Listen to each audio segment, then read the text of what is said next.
Hare Rama, Hare Rama, Rama Rama, Hare Hare, Hare Krishna, Hare Krishna, Krishna Krishna, Hare Hare, Rama Hare Rama, Rama Rama, Hare Hare, Hare Krishna, Hare Krishna, Krishna Krishna, Hare Hare, Hare Rama, Hare Rama, Rama Rama, Hare Hare,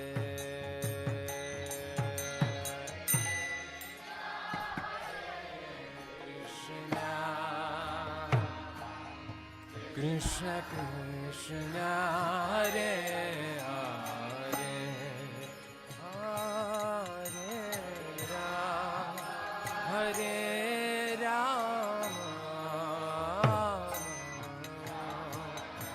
Rama Hare Hare, Hare Krishna, Hare Krishna, Krishna Krishna, Hare Hare,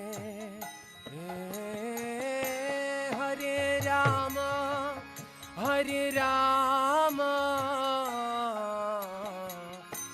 Rama Rama, Hare Hare,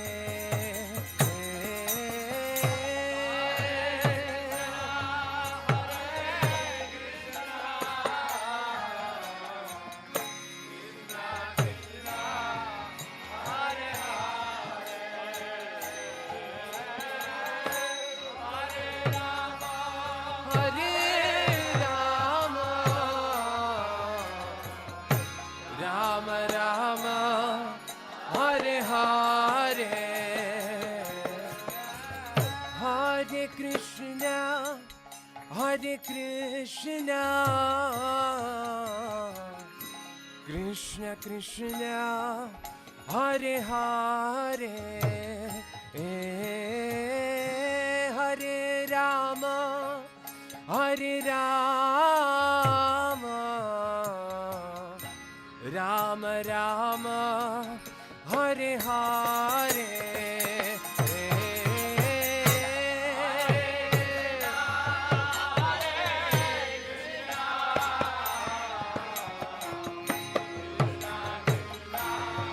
Hare Hare, Hare Rama, Hare Rama, Rama Rama, Hare Hare, Hare Krishna, Hare Krishna, Krishna Krishna, Hare Hare, Hare Rama, Hare Rama, Rama Rama, Hare Hare, Hare Krishna,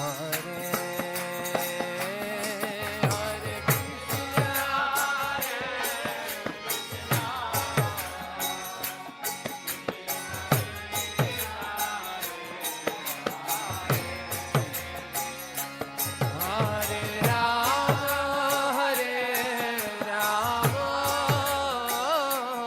Rama Rama, Hare Hare, Hare Krishna, Hare Krishna, Krishna Krishna, Hare Hare,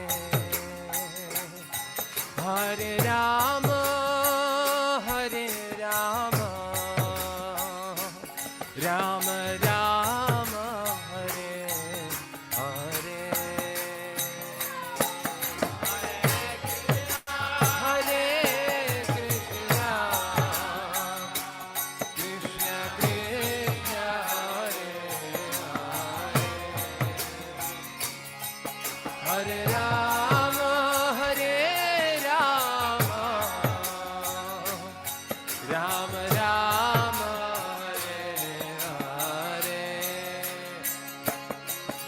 Hare Krishna, Hare Krishna, Krishna Krishna, Hare Hare,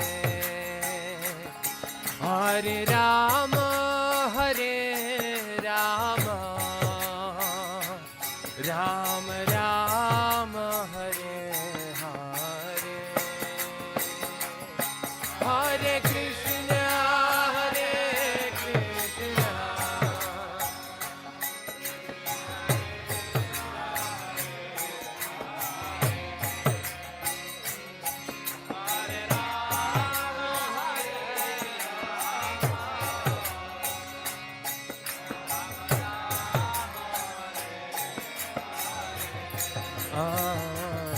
Hare Krishna, Hare Krishna,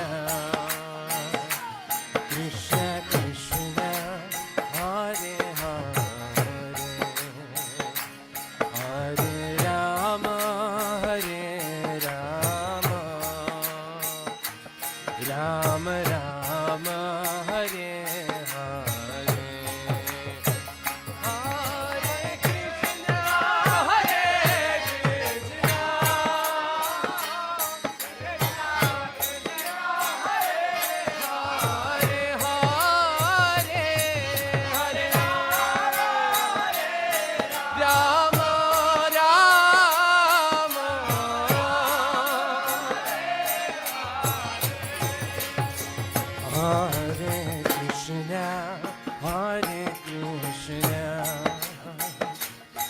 Krishna Krishna, Hare Hare, Hare Rama, Hare Rama, Rama Rama, Hare Hare, Hare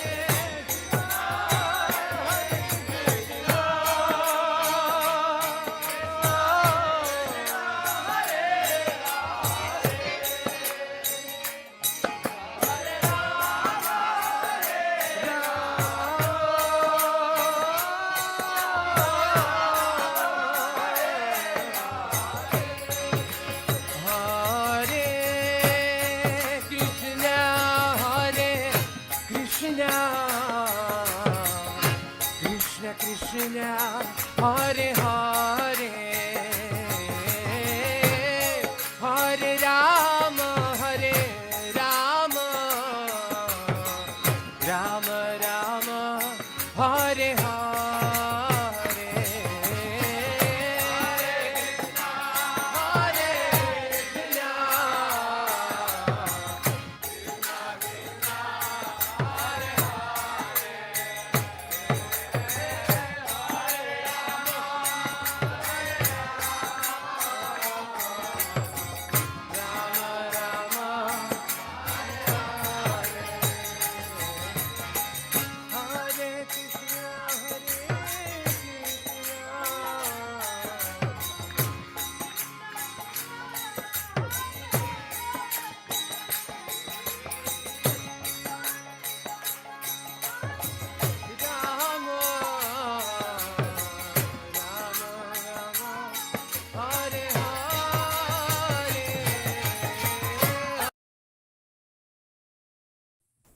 Hare Krishna devotees, please accept my humble obeisances. All glory to Srila Prabhupada. Welcome devotees to our morning Bhagavatam class. This morning we will be discussing on Canto 1, Chapter 9, verse 43. And we are towards the closing, a few more verses towards the end of this chapter. And the chapter is entitled The Passing of Bhishma Dev in the Presence of Lord Krishna. I'm going to, just bear with me for a minute. I'm going to shut this brightness at the back of me. Give me 1 minute.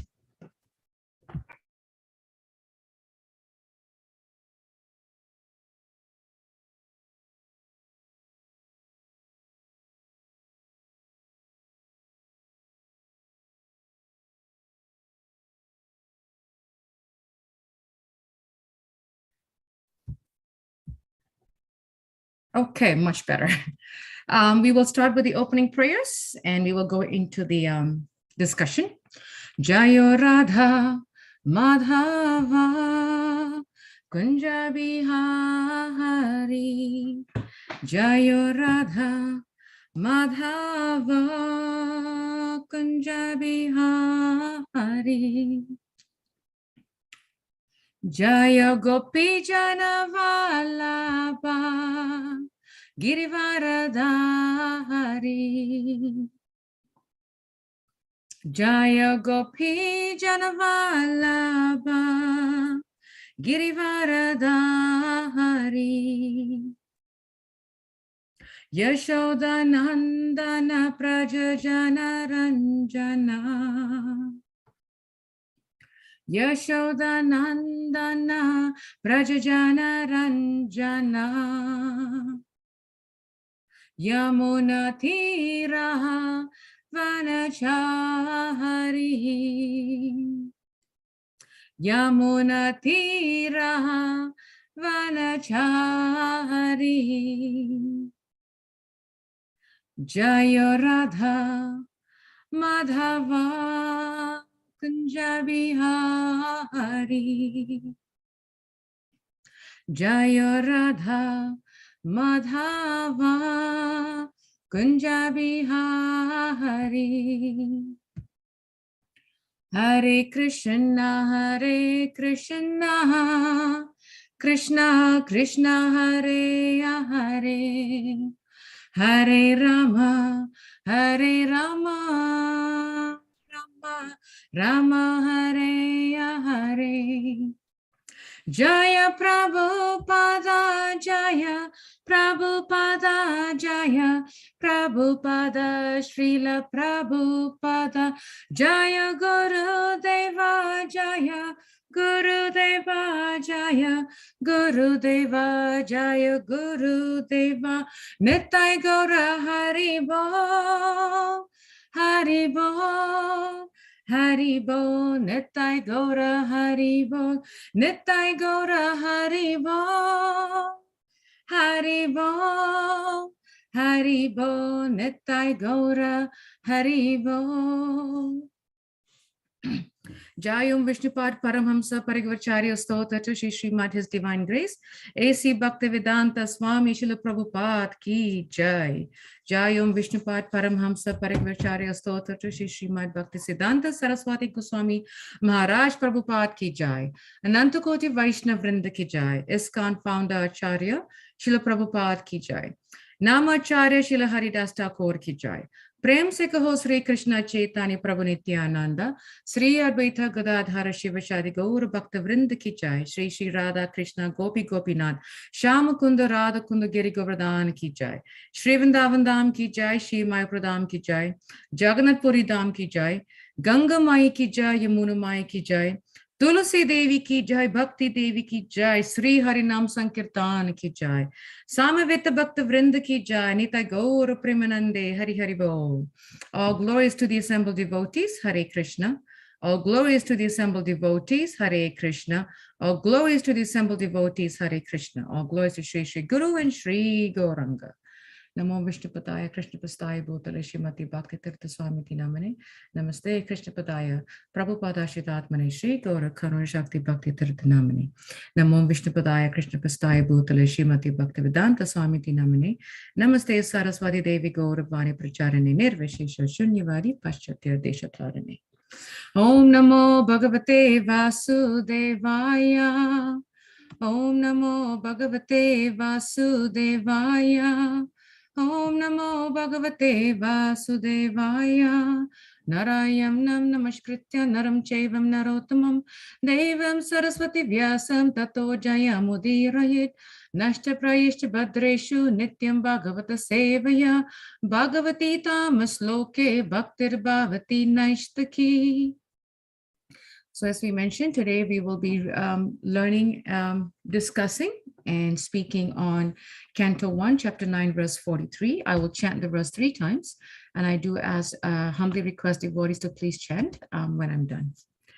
Sutta Uvacha Krishna evam Bhagavati Mano Vagdrishti Vritibhi Atmanyatmanam Aveshya Sonittasvesya Uparamat Suta Uvacha Krishna evam bhagavati mano vagdrishti vritibhi atmanyatmanam evasya sonta svasa uparamat. Suta Uvacha Krishna evam bhagavati mano vagdrishti vritibhi atmanyatmanam evasya sonanta svasa uparamat. Devotees can chant, please. Sutta Vacha Krishna evam bhagavati mano vagdrishti vrittibhihi atmani atmanamaveshya sonutsa saparamat. Sutta uvacha Krishna evam bhagavati manovagdrishti vrittibhi atmani atmanam aveshya soanta shvasa uparamat. Thank you. Anyone else would like to try?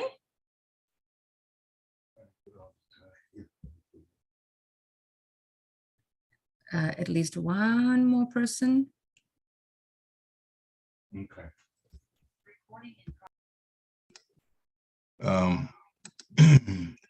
Sutta Uvacha Krishna evam bhagavati manuvak drishti vritibhi atmani atmanam aveshya sonanta svasva uparamat. Thank you. Anyone else? Okay, we'll go for the word-for-word translation. Sutta Uvacha, Sutta Goswami said, Krishna, Lord Krishna, the Supreme Personality of Godhead, Evam, only, Bhagavati, unto him, Mana, with mind, Vak, speech, Drishti, sight, Vrithibhi, activities, Atmani, unto the Supersoul, Atmanam, the living being, Avishya, having merged in, Sa, he, Antasvasa, inhaling, Uparamat, became silent. Translation and purport by His Divine Grace, A.C. Bhaktivedanta Swami Srila Prabhupada Ki Jai. Sutta Goswami said, thus Bhishma Dev merged himself in the Supersoul, Lord Sri Krishna, the Supreme Personality of Godhead, with his mind, speech, sight, and actions.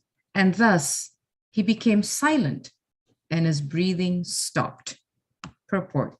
The stage attained by Bhishma Dev while quitting his material body is called Nirvikalpa Samadhi, because he merged his self into thinking of the Lord and his mind into remembering his different activities. He chanted the glories of the Lord, and by his sight he began to see the Lord personally present before him. And thus all his activities became concentrated upon the Lord without deviation. This is the highest stage of perfection, and it is possible for everyone to attain the stage of practice of devotional service. The devotional service of the Lord consists of 9 principles of service activities, and they are hearing, chanting, remembering, serving the lotus feet, worshiping, praying, executing the orders, fraternizing, and fully surrendering. Any one of them or all of them are equally competent to award the desired result, but they require to be practiced persistently under the guidance of an expert devotee of the Lord. The first item, hearing, is the most important item of all. And therefore, hearing of the Bhagavad Gita and later on Srimad Bhagavatam is essential for the serious candidate who wants to attain the stage of Bhishma Dev at the end. The unique situation at Bhishma Dev's time of death can be attained, even though Lord Krishna may not be personally present.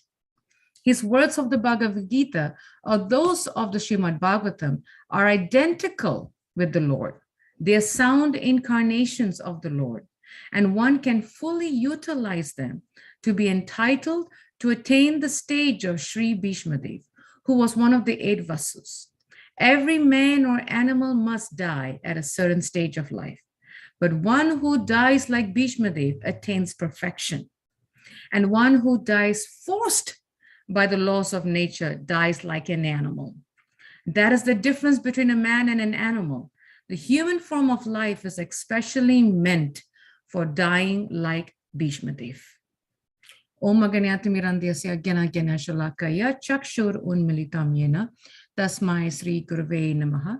Jai Sri Krishna Chaitanya Prabhu Nityananda Sri Advaita Gadadhara Shiva Shadi Gaura Bhakta Vrinda.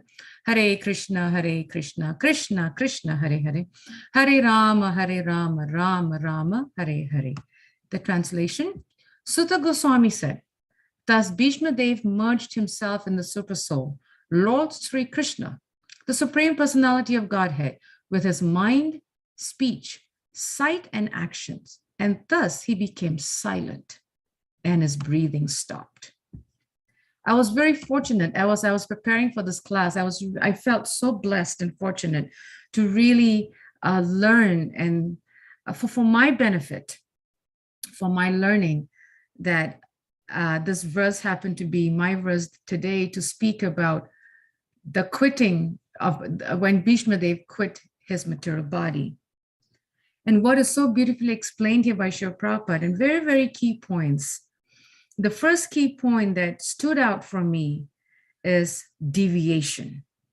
If we look at the verse, so nicely Srila Prabhupada says that he chanted the glories of the Lord, and by his sight, he began to see the Lord personally present before him. And thus all his activities became concentrated upon the Lord without deviation. And I remember a class given by Balabhadra Prabhu a few weeks ago about deviation, where he trying to somehow paraphrase his point, and I hope I don't misunderstand it, but he was comparing deviation to the crocodiles when we get eaten by the crocodiles of Maya. You know, how it's so important for us to stay on the path of Bhakti Yoga and really be careful that we do not deviate. It's like, you know, a railroad track, right? If the train is to follow a certain railroad track to go, say, from Harrisburg to Philadelphia, and if it deviates either the left or the right railroad track, it's going to go to probably, you know, Pittsburgh. It's not going to go to Philadelphia because they deviated. So the destination is incorrect. Where we are supposed to go, we ended up in some place that we don't know where we're at. So deviation is such an important point in Krishna consciousness. And Srila Prabhupada so nicely explains here that without deviation, we will, if we do not deviate, we will get to the highest stage of perfection. But the foundation of reaching that highest stage of perfection is we stay on the right track and do not deviate. And Srila Prabhupada goes on to say beautifully in this purport that to reach the highest stage of perfection without deviation is only possible by following the 9 stages of devotional service. And we all know the 9 stages so nicely, and the first 3 or 4 by heart, practically: hearing, chanting, remembering, and serving the lotus feet. Because this is the foundation of our Krishna consciousness to help us not deviate. We have to hear, we have to chant, we remember the Supreme Lord, we serve the Lord's lotus feet, we worship the Lord, we pray to the Lord, we execute orders, fraternizing and fully surrendering. It's a process, it's a step-by-step process. Now, the key point that really had me reflect on for a few days now, is his point where he said, any one of them or all of them are equally competent to award the desired result. So what Srila Prabhupada here is saying is any one of them, if we do one of them or all of them, we get the desired result. But even if we choose one or do all, we have to be persistent. We have to be consistent, which involves time management, which involves guidance, like Prabhupada says, from an expert devotee of the Lord, from a bona fide spiritual master, or from a senior devotee, from a spiritual mentor. We need proper guidance, consistent. It's not like, and the guidance cannot be at our own time. It's not consistent. The guidance should be just like on the dot, roster, like how we go to work, right? Every morning we clock in at 9 and we clock out at a certain time. It's persistent. It's consistent. We can't tell our boss, you know what, today I'll come in at 12 o'clock because I feel like it. And I'll stay till 5 hours because I feel like it. We can't say that because we'll lose the job. And even if we think about our school life, right? We all have gone to school, kindergarten, elementary, middle school, high school, college. We all have gone through that. And that required commitment. It required discipline. Very key point. It required discipline, required consistency, persistent practice. We can't go to school and say, you know what, today I'm just gonna, skip the math class, whatever. And when we skip the math class, we are behind. Whereas everyone else in class is ahead of me, but I'm behind in the subject. Or I can't say, I don't feel like going to history class. Well, the class is going to be ahead of me and I'm going to be behind. In order for me to do well in school, I have to follow the school discipline, the code of conduct, the attendance rule, the teacher's attendance, the expectations from the students. I have to follow it in order for me to do well, in order for me to pass the class, in order for me to go to the next grade. I have to follow the instructions and the guidance of the teachers, consistent and persistent and disciplined. So that applies in the same thing with Krishna consciousness. In spiritual life, we have to practice persistency, persistent consistency and discipline. Discipline is required in Krishna consciousness. If we are not disciplined, we will not see the results. Just like in school, if we do not discipline ourselves to learn and study and come back and do our homework, our assignments, learn for the pop quizzes or the test or the exams, if we do not discipline ourselves, we're not going to pass the course. We're not going to pass the class. So which means we're not going to get the desired result. But if we really be disciplined, then we will see the desired result. The same way applies to Krishna consciousness. If we want to see the desired result, we have to follow the guidance and we have to be disciplined. We can't say, in my time, I feel like doing this, tomorrow I won't do it. And the first point that Srila Prabhupada mentioned so importantly, and he said it's the most important, is the hearing. It's just when I was preparing for this class and, over the past 2-3 days, I was really amazed, I think is the right word. At the same time, appreciating the reminder, every single verse we have spoken, and I know I've said this many times and I sound like a broken record. Every verse that we have studied from the first verse of the first canto of chapter 1 up until now, we hear the importance of hearing, right? And Srila Prabhupada says here, the first item, and it's the most, he didn't say one of the most.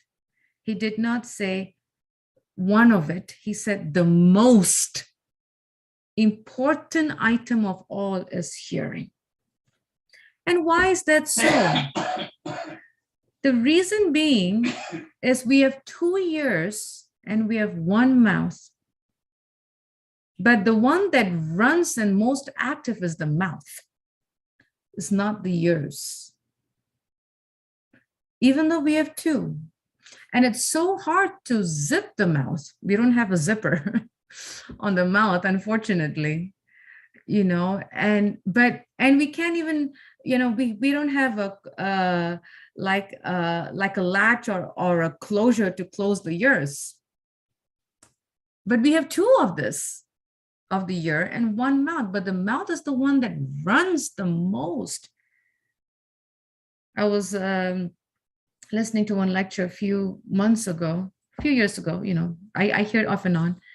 And this devotee was speaking, and I don't remember the speaker, but I remember the point he made where he said is the reason the mouth runs quicker than the ears is because the tongue is loose. The tongue has no bones. And because the tongue has no bones, it just goes, it just runs, right? But the ears don't run. And the more the mouth is running, we are not listening. We are closing our ears. So it's so important that we increase our hearing and lessen our speech. And Srila Prabhupada so nicely says that hearing of the Bhagavad Gita and later on the Bhagavatam. So it's very interesting how Srila Prabhupada is mentioning here, first we learn the Bhagavad Gita, then we go on to the Bhagavatam. And it's essential for a serious candidate who wants to attain the stage of Bhishma Dev at the end. So if we want to attain the stage of Bhishma Dev, if we want to leave our bodies in the presence of the Lord like Bhishma Dev did, then we have to be serious, Srila Prabhupada says. We have to be a serious candidate. We have to be a serious student. And in order for us to be serious, we have to increase our hearing. Increase our hearing. And the more we increase our hearing, the less are our chances for deviation. And the less our chances for deviation, the more we can excel to the next step out of the 9 processes of devotional service. If we think about, again, and I like to really use practical life examples because sometimes, or probably many times, we expect spiritual life to be given to us on a golden platter because we feel deserved, because we feel, but I'm the elite one, so it should be easy. Come on, God is so easy, right? But sometimes we forget that we have done everything we could materially to get to where we are. Why is it so difficult to apply that same sacrifice and struggles and attentiveness to our spiritual life?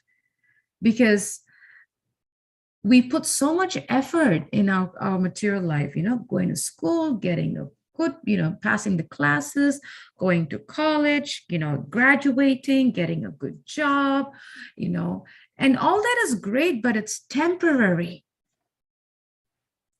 But we don't put that same effort for something that is permanent, and that is our spiritual life, because our spiritual life will give us permanent happiness.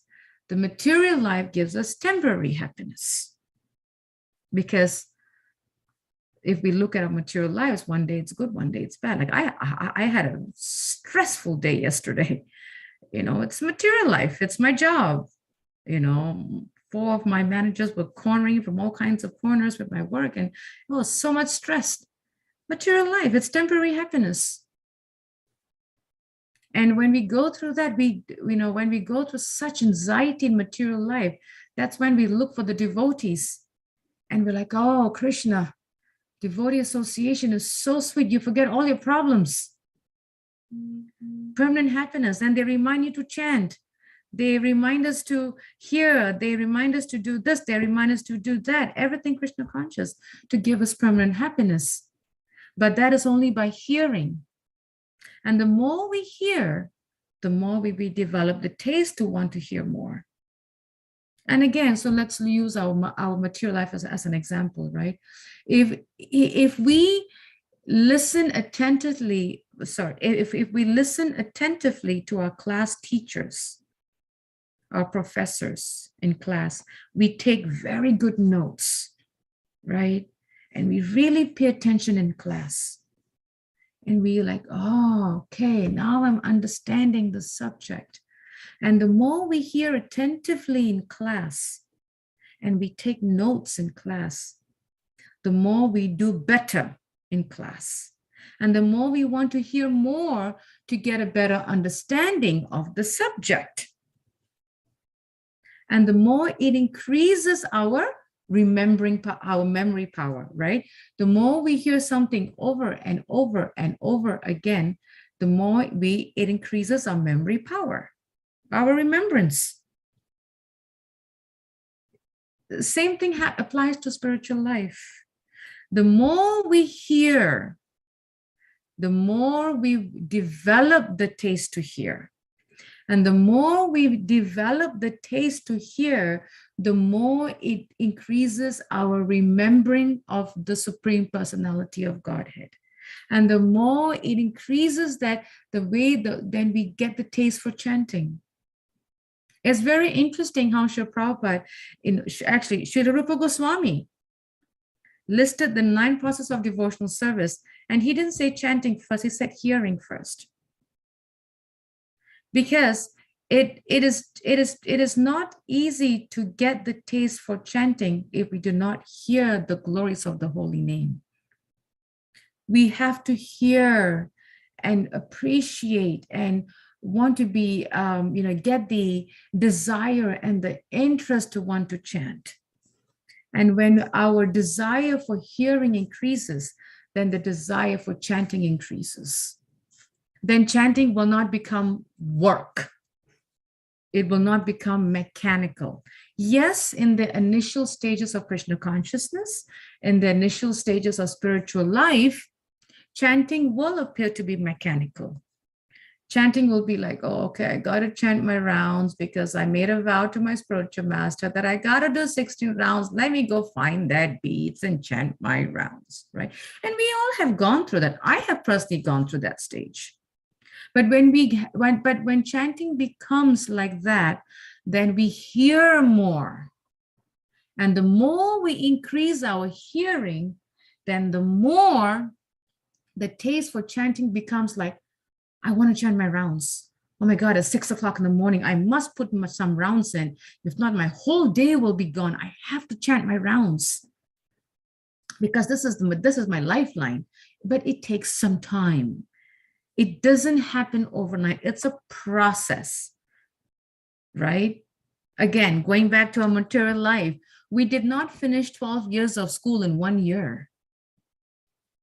If we think about it, right? We had to spend 1-2 years in kindergarten, then, how many years in elementary, then 2-3 years or whatever in middle school, then 4 years in high school, then 4 years in, undergrad, and those who have done graduate school, another 1 to 2. And we spent about good 12 to 14 years in school. It was a process. Same thing in Krishna consciousness. It's a process. It's a step by step. It's going up the ladder. It's step by step. So the more we, just like in school, the more we pay attention in class and we pay attention to the hearing of the teacher's lesson, the more we remember. So the same thing in Krishna consciousness. The more we hear, the more it will increase our desire for chanting. And interestingly, yesterday when we were listening to His Holiness Chandramauli Swami's class, and he was quoting a verse from Bhagavad Gita, chapter 18, I forgot the verse, but it was chapter 18, where Srila Prabhupada was saying in the purport that Krishna was telling Arjuna, that Prabhupada was explaining the purport that we should meditate on the form of the Lord Krishna in the form that he was before Arjuna. Then he mentioned not as Ram, Varaha, and all that, just as how the Lord appeared before Krishna. And I said, wow, that was a reminder. 30 years I've been hearing it, but yesterday it just hit me like, whoa, okay, so that is the Krishna that I should meditate on. And that was really powerful, right?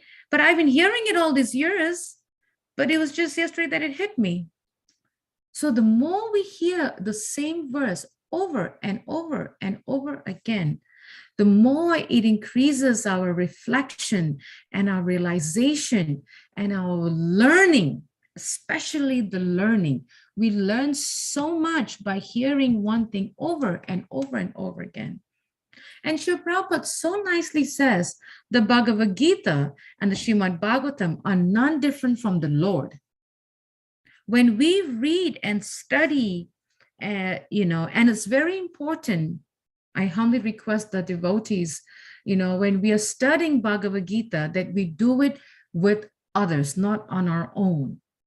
Because, we are not, at least for me, I'm speaking from myself, I am not pure and advanced and elevated enough to really understand Srila Prabhupada's purports, to really understand the science of Krishna consciousness. So I need to learn with other devotees. I need to learn in a sangha, in devotee association, right? With other devotees, and really said, oh, so this is what Srila Prabhupada meant. Oh, this is what Srila Prabhupada meant. Oh, that's really interesting. I learned something new today. We learn. The more we learn with devotees, the more we understand the verse and the purport very, very nicely, just like in school, right? We don't go to school, we don't learn on our own. We go to school with class students. There's one teacher standing in front of the classroom, and we are in a group of other students. And all the other students will ask questions that I may not have thought about. But when the other student asks a question, I said, oh, you know what? I never thought about that. That's a nice question. I learned something new today.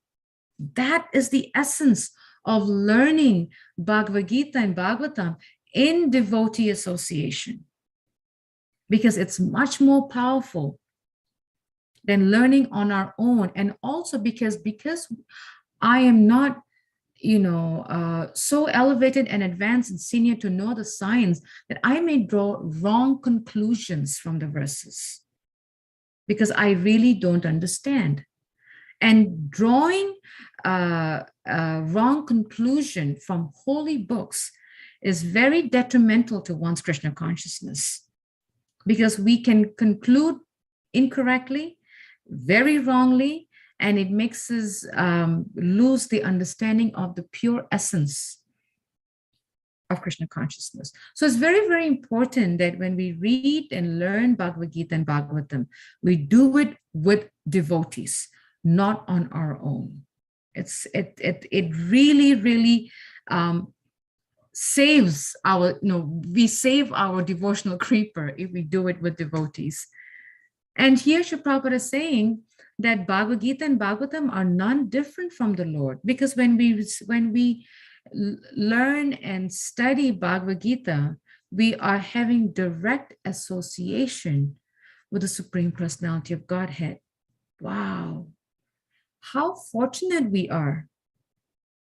And on top of that, Srila Prabhupada brought that holy book to us, right? Srila Prabhupada is giving us the opportunity and the mercy to associate with the Supreme Personality of Godhead, Sri Krishna, by studying Bhagavad Gita and Bhagavatam.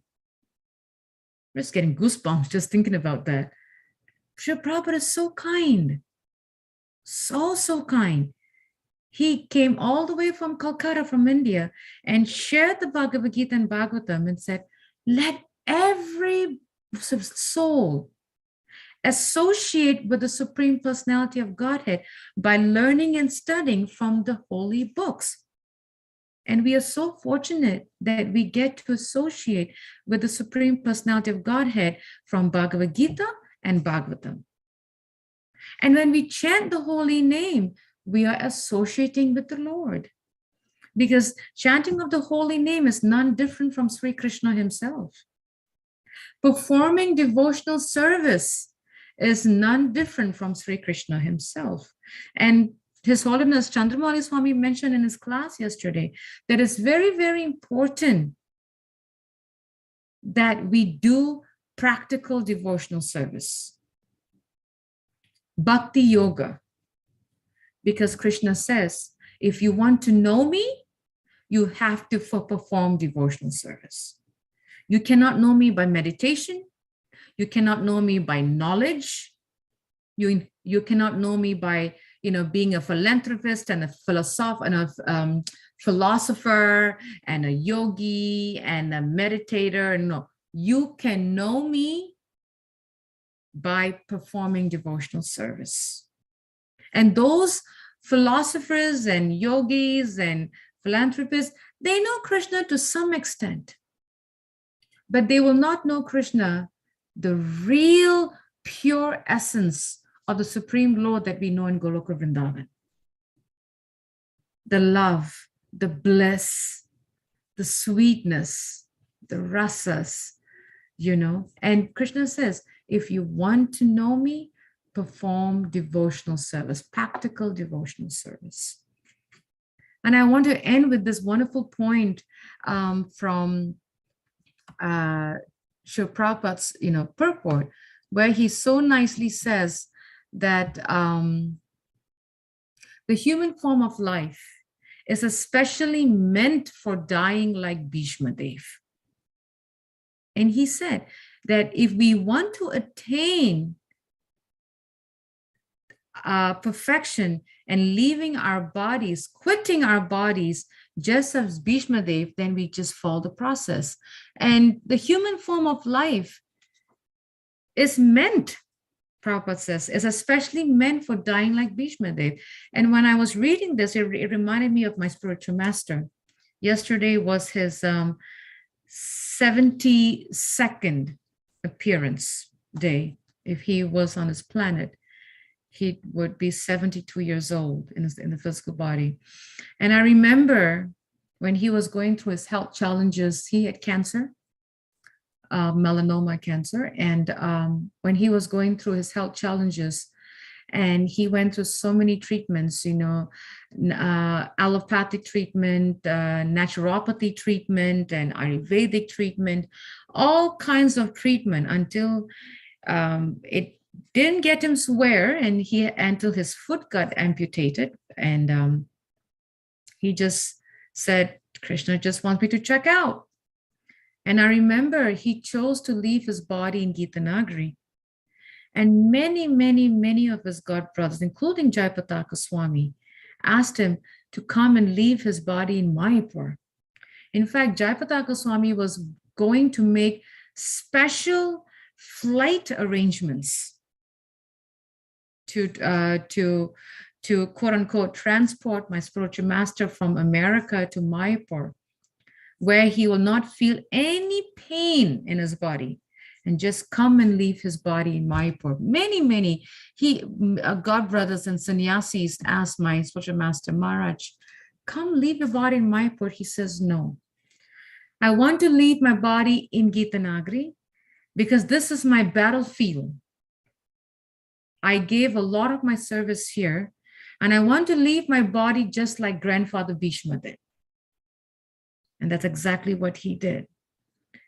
And when I was reading this verse, it reminded me so much of how, again, going back to Chandamali Swami's point yesterday, how the temple or the yatra that we serve is our battlefield, is our home, is our Vrindavan, it's our Mayapur. And for my spiritual master, of all his devotional life, he really dedicated a lot of his time.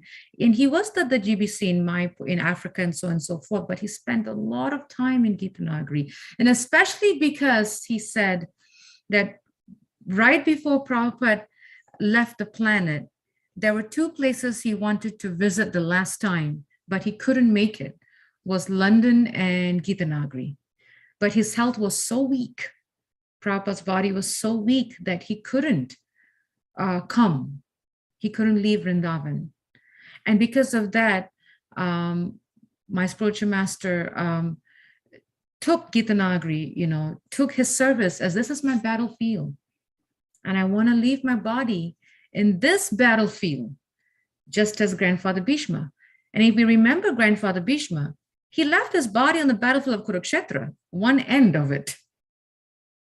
When he was lying on a bed of arrows, they did not transport him to the palace of Hastinapur. They did not take him to a home or a palace or what have you, where he can leave his body in a beautiful palace. No, he left his body on the battle of Kurukshetra, on one end of the battlefield, while the war was still going on. And this reminded me so much of my spiritual master's instructions, that whichever temple we serve, whichever temple we are connected to, whichever temple is quote unquote our motherland, that is our battlefield, that is our Vrindavan, that is our Mayapur. And we leave our bodies serving in that yatra. We don't have to go anywhere else. And that is the purpose of our human life. Our human life is to give our lives to Krishna, to give our lives in service to the Supreme Personality of Godhead by serving the devotees, by serving the Lord's devotees, by serving his mission. And this is our battlefield. And if we want to leave our bodies like Bhishma Dev, then we follow the 9 process of devotional service, and we accept our service of our place of service as our Vrindavan and Mayapur, as our battlefield, so that we can leave our bodies in that battlefield that we are serving at, just as Grandfather Bhishma did. And that was my realization and a reminder for me when I was preparing this class, how, wherever we're at, wherever we serve, whichever temple we serve, that's our battlefield. And we die serving the Lord just as Grandfather Bhishma did. This was my realizations and my reflections from this class. And thank you for allowing me to share. I would like to open up for discussion, any thoughts about this point, and would like to hear from devotees a discussion of how can we improve our hearing. Because Srila Prabhupada is saying that is the most important, is hearing. And I would like to hear from devotees, how we can improve our hearing, how we can increase our hearing, so that we can, and how can we regard our place of service as our battlefield, so that we can die on the battlefield of our service, just as Grandfather Bhishma did. Hare Krishna, Mother Gita. Thank you so much, Mother. Hare Krishna, please accept my humble obeisances, all glories to Srila Prabhupada. Accept mine, Mother. So first, you asked this question, how can we increase our hearing? Probably if we chant attentively, then the taste for hearing will, start developing. And I had 2 questions. One, you mentioned that whichever temple we are connected with, that is our battleground. And I think what I understood was that is where we should leave our bodies. Is that correct? Well, how was sometimes kinda yes and no. I guess sometimes when we hear devotees, thinking like and I was reflecting more on my spiritual master, like sometimes we feel, oh, but if I leave my body in say, New Vrindavan, for example, or Lachwa, it's not the same as Mayapur, or it's not the same as Vrindavan. And we shouldn't think that way, is I guess is what I was trying to share, is because wherever we serve, that is our Vrindavan. So we shouldn't have regrets. Okay, if I leave my body in New Vrindavan, in Harrisburg, in Gitanagari, in Philadelphia Temple, or Atlanta, wherever, that is Vrindavan and Mayapur. And leaving our body there is just as potent as leaving our body in Mayapur and Vrindavan. So that is, and I think I was talking more about the consciousness. Yeah, that's what I was trying to share. Oh, okay. Thank you. Another question was, you said that when we read Bhagavad Gita or Srimad Bhagavatam, we should read in association of devotees.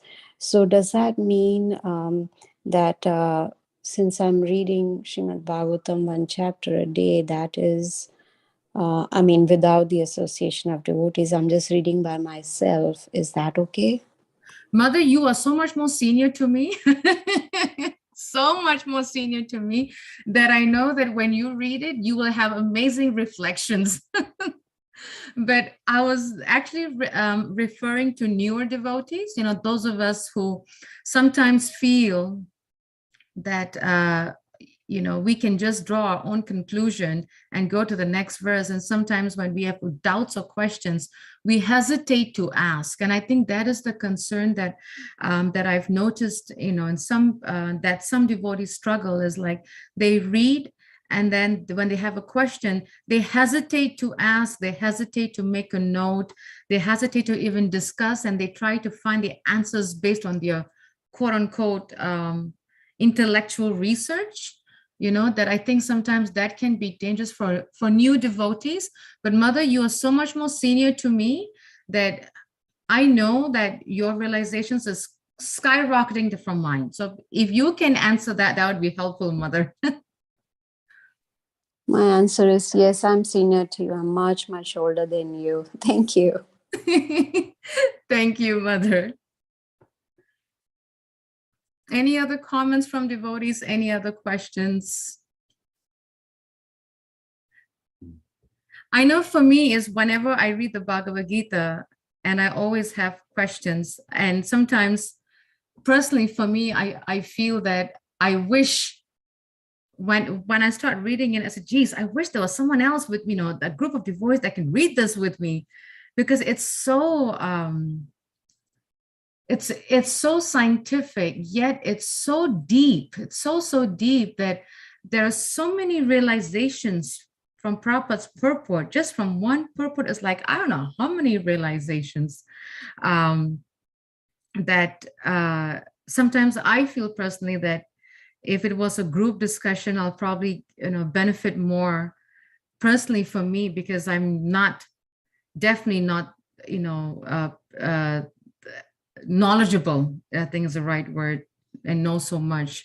But at least I feel for newer devotees, it'll help them if they were to learn from others. That way, then they get the real pure essence of the Krishna consciousness. But Mother Gita, she's conducting Bhagavad Gita classes in Atlanta. So, which means she has definitely understood the Bhagavad Gita verses. So there's no doubt that Mother Gita is way above us.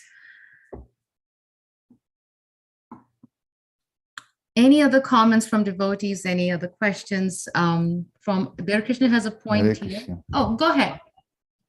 Accept my obeisances, goes to the Prabhupada. Well, that's why we have the Bhagavad Gita circle. You get to read, one person gets to read, and then the rest of us are hearing and can ask questions, and I think that's the solution. That's the solution to Bhagavad Gita. Philadelphia, that's it. Harrisburg is not doing it also. and discussions in the temple. I know Srila Prabhupada disciples were saying that there's Bhagavatam class in the morning in Srila Prabhupada's time, and it was mandatory for the Buddhists to attend. But in the evening also, there was Bhagavad Gita discussion. I've heard them say that. So maybe this is the way to go.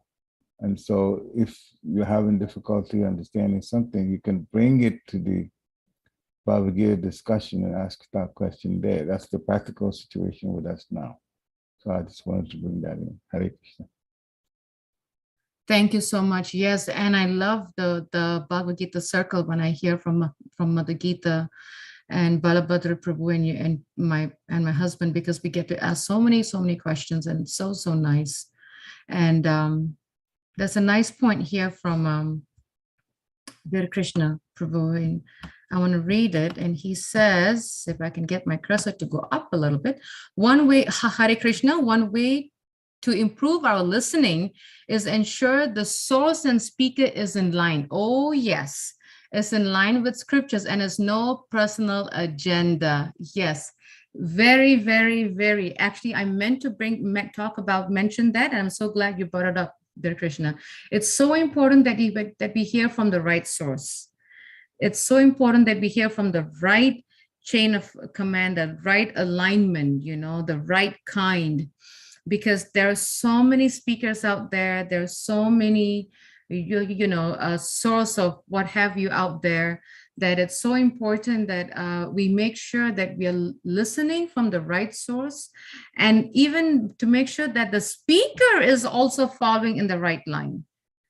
That too, we have to make sure that if the speaker and the source is within the same line, then only it's safe, to hear, because we don't want to confuse ourselves. We don't want to, get distracted, actually get deviated. That's the main point that Srila Prabhupada was mentioning, that, deviation. We want to make sure that we don't get deviated. So it's very important. That's a good point. Thank you, Dear Krishna. And the other half of his point is also we have opportunity to ask questions and clarify our doubts. That will dispel confusion and improve our listening. Yes, a question. And so asking questions is so important. And I think this thought was coming to my mind, thinking about Mother Gita's question, is I remember in the old days, because there was a lot of, when temples were full of devotees, or when there was a lot of temple programs, right? There was always opportunity for devotees to come together and read and chant and discuss and all that. The opportunity was like, like full. Well, it was so easily available and accessible. But nowadays, at least in the past 10 to 15, 20 years or something, it's been, challenging, because, we are all so busy, so caught up in work and life, that even just to come to the temples, like, oh my God, I got to drive 20 minutes. It was such a yagya, right? That sometimes then we just get lazy, and then we just say, okay, I'll just read the Bhagavad Gita at home and I'm good. And then that's about it. And then we kind of lose the essence. And, because now that opportunity or that availability or the accessibility is limited, because life is so crazy out there. Life is so, so many bombardments, so much bombardment. And it goes back to Prabhupada mentioning that's why we have to practice persistently. So even though we have so many distractions and so many excuses and so many commitments and obligations and what have you, but it's very important that amongst that, we are very consistent, that we try to fit in consistency, persistent, and discipline. Very, very important under the guidance of an expert devotee. Very, very important that we reach out to them when we have doubts and questions, and not just sit and mull about it. Very, very important, because I see that opportunity, is not like how it used to be in the old days. I'm sure Mother Gita can relate to that. It was like so common at that time. Now it's like we got to find where can I hear? Where can I hear? Which temple is doing this? Those days is like every temple was doing it.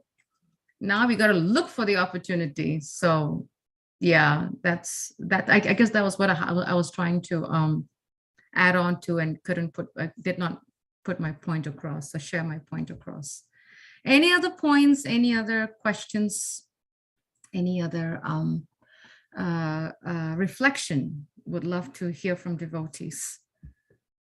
And if there isn't, we want to thank you all for joining us. Just a quick reminder to please join us this evening for our Bhagavad Gita circle at 6 o'clock. We are continuing with chapter 2. So we request devotees to please log on at least 3 to 5 minutes before 6, because when we start at 6, we just go straight into the reading. And also to remind devotees of our Sunday program this Sunday at the temple at 4:30. And we are coming towards the end of the praise of Lord Chaitanya, the conclusion. And next week is Gaur Purnima. So it will be a nice meditation for us to really bring all the 8 prayers together this Sunday, so that we can prepare our minds and our hearts for the appearance of Lord Chaitanya. Until then, have a wonderful weekend. Vanchakrapatibhyascha kripasindhabevacha patitanam pavanebhyo vaishnavebhyo namo namaha. Srila Prabhupada ki jai. Hare Krishna. Hare Krishna, Madhuri.